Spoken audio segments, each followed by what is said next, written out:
Hello children.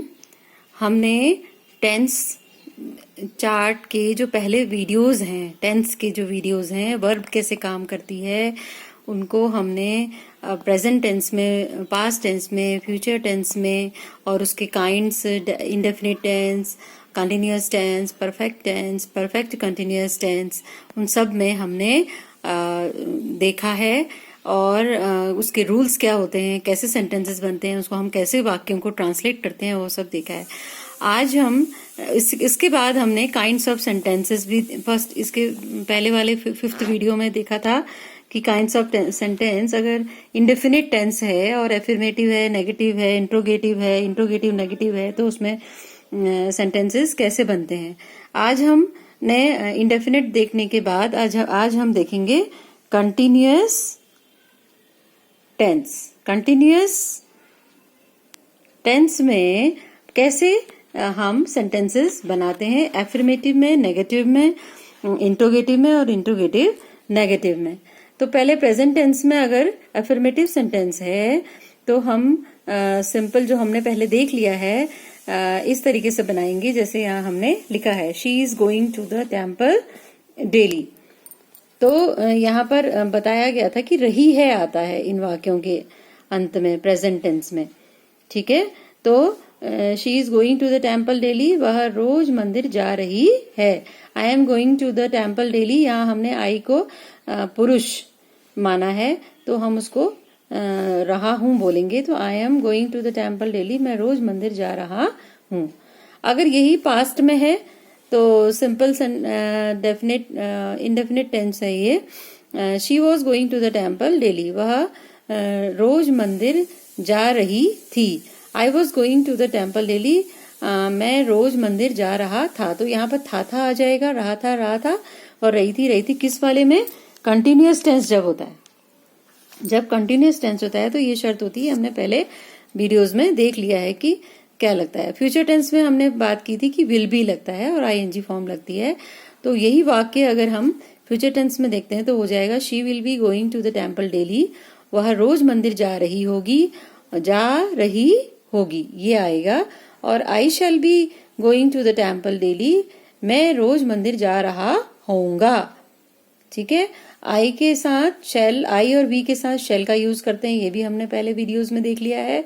और she के साथ हम विल का यूज करते हैं। और फ्यूचर टेंस है और कंटिन्यूअस टेंस है तो विल बी या शेल बी का इस्तेमाल करेंगे हम और वर्ब में आईएनजी फॉर्म लगाएंगे। तो will be ING form, shall be ING form, ये यूज होगा। अब इसमें आता है नेगेटिव। अगर नकारात्मक वाक्य है तो नहीं हो जाएगा, कि जैसे वह she is going to the temple daily, वह रोज मंदिर जा रही है।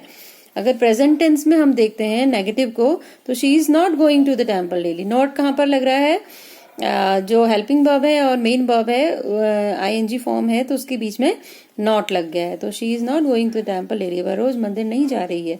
I am not going to the temple daily, मैं रोज मंदिर नहीं जा रहा हूं। तो आई एम सब्जेक्ट के बाद नॉट लगेगा, फिर वर्ब लगेगी। ठीक है, और हेल्पिंग वर्ब और मेन वर्ब के बीच में नॉट लग रहा है। ये ट्रांसलेशन का तरीका है, इसको ध्यान देने की बात है। अब यहाँ पर इज है प्रेजेंट टेंस में, अगर पास्ट टेंस है तो ये वॉज हो जाएगा, बाकी वही लगेगा, बाकी उसी तरीके से बनेगा। She was not going to the temple daily, वह रोज मंदिर नहीं जा रही थी। I was not going to the temple daily, मैं रोज मंदिर नहीं जा रहा था। तो इसमें अंतर क्या आ गया, यहाँ पर इज था, यहाँ वॉज था पास्ट टेंस में। अब फ्यूचर टेंस में क्या अंतर आ जाएगा, इसी में नॉट में विल नॉट लग जाएगा, फिर बी लगेगा, फिर आईएनजी फॉर्म लगेगी। तो शी विल, फिर नॉट, फिर be. She will not be going to the temple daily, वह रोज मंदिर नहीं जा रही होगी। ठीक है, और I shall not be going to the temple daily, मैं रोज मंदिर नहीं जा रहा होऊंगा। हो गया। अच्छा, अब है इंट्रोगेटिव। अगर प्रश्नवाचक वाक्य आ जाता है और कंटिन्यूअस टेंस है तो हम इसमें कैसे बनाएंगे।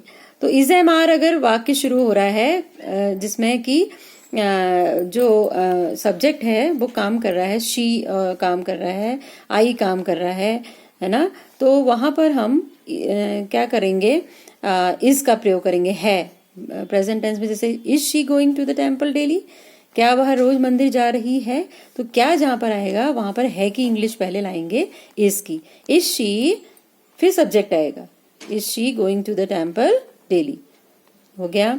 अब हमारा है क्या मैं रोज मंदिर जा रहा हूँगा, तो एम, मतलब एम से शुरू करेंगे, हूँ, है ना।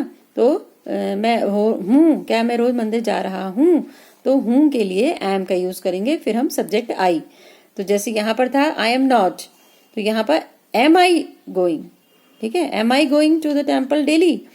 और अगर यही नेगेटिव में बना रहे हैं तो क्या जाएगा, am I not going to the temple daily, ये हमने इसमें लिखा नहीं है, दूसरा वाक्य लिखा है, तो am I not going to the temple daily, ये हो जाएगा, अगर नॉट लग जाएगा। जैसे यहाँ पर are the girls reading in the room, क्या लड़कियां प्लूरल पर्सन है तो उसके साथ आर लगेगा, इज एम आर हमने यूज करना है ना। तो गर्ल्स हैं तो उसके साथ आर लगेगा, तो आर से हम करेंगे क्या है तो आर से शुरू करेंगे। क्या की इंग्लिश व्हाट होती है वो नहीं लिखेंगे, ये ध्यान देना है, आर से शुरू करेंगे। Are the girls reading in the room, क्या लड़कियां कमरे में पढ़ रही हैं, तो हैं की पहले हम इंग्लिश लाएंगे, प्रश्नवाचक बनाएंगे are the girls reading in the room. और अगर कोई प्रश्न में आ जाता है क्यों, why are you going there, तुम वहां क्यों जा रहे हो ना, तुम वहां क्यों जा रहे हो, तो why are you going, why माने क्यों हो जाता है, तो पहले अगर क्यों वाक्य में है तो उसकी इंग्लिश आती है पहले, फिर आएगा आर, यू के साथ आर लगता है, फिर आर आएगा, फिर सब्जेक्ट आएगा, फिर आईएनजी फॉर्म, फिर there, why are you going there, how are you playing today माने आज। अब हाउ माने कैसे, अगर वाक्य में कैसे है तो वहां पर हाउ की पहले कैसे की इंग्लिश लाएंगे, व्हाट है, हाउ है। अगर ये वाक्य है हाउ मैनी, इस टाइप से व्हेन, ये सब आता है तो पहले उनकी इंग्लिश लाएंगे, फिर आगे हम करेंगे। तो how are you playing today, तो आर फिर लगा हमारा, फिर उसके बाद सब्जेक्ट लगा यू, फिर ING form today. How much milk is the child drinking, बच्चा कितना दूध पी रहा है, कितना दूध, तो कितना के लिए हाउ मच आता है, कितना अगर वाक्य में तुम्हारा आ रहा है तो पहले ट्रांसलेट करते वक्त हाउ मच लिखोगे, फिर नाउन कितना के लिए किसकी बात हो रही है, यहाँ पर मिल्क की बात हो रही है तो हम मिल्क को लिख देंगे, तो milk is the child drinking, how much milk is the child drinking. और यही नेगेटिव में अगर आ जाते हैं, are you not going to school today, you के साथ आर आता है तो पहले हम आर लिखेंगे, क्या तुम आज स्कूल नहीं जा रहे हो, क्या आप आज स्कूल नहीं जा रहे हैं, तो आप स्कूल नहीं जा रहे हैं क्या, तो इसलिए हम यहाँ पर आर लगा रहे हैं, है ना। और क्या लड़की नहीं नाच रही है, एक लड़की है नहीं नाच रही है तो इस से शुरू करेंगे, इज द गर्ल, फिर नॉट लगाएंगे, ठीक है, सब्जेक्ट के बाद नॉट लगाएंगे, फिर वर्ब लगाएंगे। यहाँ पर भी सब्जेक्ट के बाद नॉट आ रहा है, फिर वर्ब आ रही है, ये ध्यान दो। इंट्रोगेटिव नेगेटिव किस में, जैसे कंटिन्यूअस टेंस में बना रहे हैं। अगर यही पास्ट में बन रहा है तो पास्ट में क्या हो जाएगा, यहाँ पर था is she going to the temple daily, तो यहाँ पर इज की जगह क्या हो जाएगा, was she going to the temple daily, क्या वह रोज मंदिर जा रही थी। Were these boys making a noise, क्या ये लड़के शोर मचा रहे थे इसलिए वर्क यूज क्यों किया है, क्योंकि यह प्लूरल पर्सन है, ज्यादा लड़के हैं तो उसके लिए वॉज एक पर्सन के लिए लगता है, ज्यादा है तो वर लगेगा, तो were these boys making a noise. और अब यहाँ फिर से क्यों वर्ड आ गया, why was the farmer ploughing his field, किसान अपना खेत क्यों जोत रहे थे, वॉज मने थे, है ना, जोत रहा था, फार्मर एक के लिए बात हो रही है इसलिए वॉज लगाया, अगर ज्यादा होता तो वर लगता, तो क्यों जोत रहा था, तो क्यों पहले आया है, तो वाक्य में क्यों आया हुआ है तो उसकी हम पहले अंग्रेजी क्यों की बनाएंगे, वाई, फिर हम वॉज लगाएंगे, फिर the farmer ploughing, ING form लग रही है, इज फील्ड, आईएनजी फॉर्म सब में लगेगी क्योंकि यह किसकी बात हो रही है, कंटिन्यूअस टेंस की बात हो रही है, ये बार बार ध्यान में रखना है। अब हाउ मेनी, कितने, boys were playing in the field, कितने लड़के मैदान में खेल रहे थे, अब लड़के ज्यादा हैं तो हमने थे के लिए वर लगाया है, और हाउ मेनी कितने के लिए पहले हमने हाउ मेनी लाएंगे, फिर नाउन लाएंगे कि कौन किसके लिए बात हो रही है, बॉयज की बात हो रही है। तो हाउ मेनी बॉयज, फिर हम थे की इंग्लिश लिखेंगे वर, फिर खेल रहे प्लेइंग इन द फील्ड, खेल रहे थे were playing in the field, मैदान में। Who was weeping in the class, कौन कक्षा में रो रहा था, तो कौन की इंग्लिश क्या हो जाती है, हु।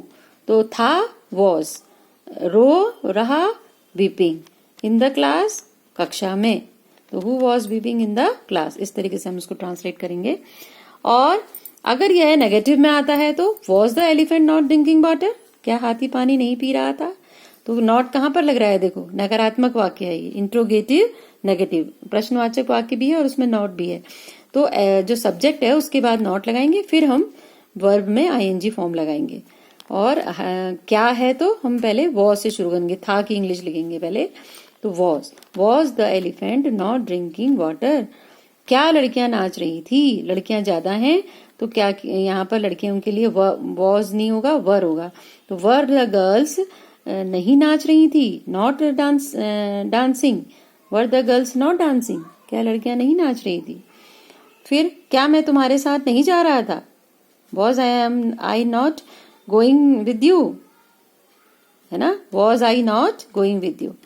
वॉज पहले लग गया है क्योंकि क्या है, मैं की इंग्लिश आई, और नॉट फिर लगाएंगे हम, उसके बाद नॉट लगाएंगे, फिर आईएनजी फॉर्म लगाएंगे, तुम्हारे साथ with you, was I not going. तो ये हो गया हमारा पास्ट टेंस में, कंटिन्यूअस टेंस में। अगर फ्यूचर टेंस में यही आता है तो अगर फ्यूचर टेंस में आता है तो हमने यहाँ पर पढ़ा था she will be going to the temple daily, वह रोज मंदिर जा रही होगी।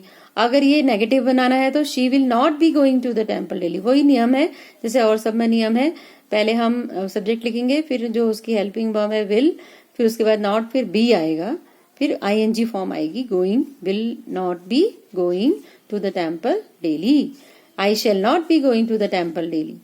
तो यहाँ पर आई के साथ शैल लगाना है, फिर उसके बाद हम नॉट बी लगाएंगे, नॉट लगाएंगे, फिर बी गोइंग, बी लगाना है आईएनजी।